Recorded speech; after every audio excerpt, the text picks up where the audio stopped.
आपण पाहत आहोत SN न्यूज मराठी। लाईक करा, शेअर करा, सबस्क्राइब करा व रहा आमच्या सोबत अपडेट। मनोज जरांगे पाटील यांनी सुरू केलेला आरक्षणाचा लढा आणि त्या संदर्भात 29 तारखेला होणाऱ्या मुंबई मोर्चामध्ये सांगोला तालुका सकल मराठा समाज मोठ्या संख्येने सामील होत असून हजारोंच्या वाहनांच्या ताफ्यासह उद्या सकाळी 9 वाजता न्यू इंग्लिश स्कूल ग्राउंड या ठिकाणून संपूर्ण तालुक्यातील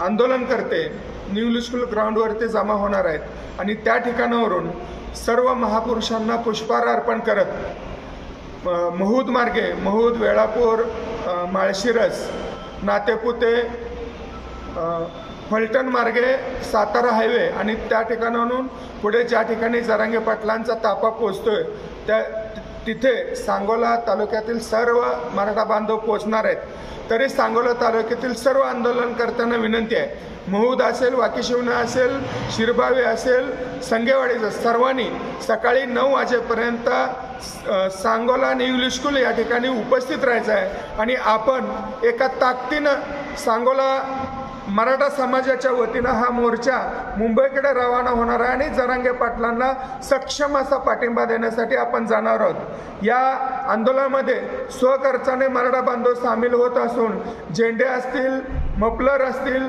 स्टिकर मराठा समाजाकडून उपलब्ध करून देण्यात आलेले आहेत। ते सांगोला येथे आपल्यासाठी उपलब्ध आहेत आणि जेवणाची व्यवस्था ही मराठा समाज बांधवांनी मोठ्या प्रमाणात केलेली आहे। नाश्त्याची व्यवस्था केलेली आहे, पाण्याची व्यवस्था केलेली आहे। तर आपापल्या गावातील प्रत्येक वाहनधारकांनी उद्या 28 तारखेला सकाळी न्यू इंग्लिश स्कूल ग्राउंडवरती सकाळी 9 वाजेपर्यंत पोहोचायचं आहे। 10 वाजता सकाळ ठीक 10 वाजता या मोर्चाला सुरुवात होणार आहे। जय भवानी, जय शिवाजी। मनोज दादा जरांगे पाटील, तुम आगे बढ़ो, हम तुम्हारे साथ है। आरक्षण आमच्या हक्काचं नाही कुणाच्या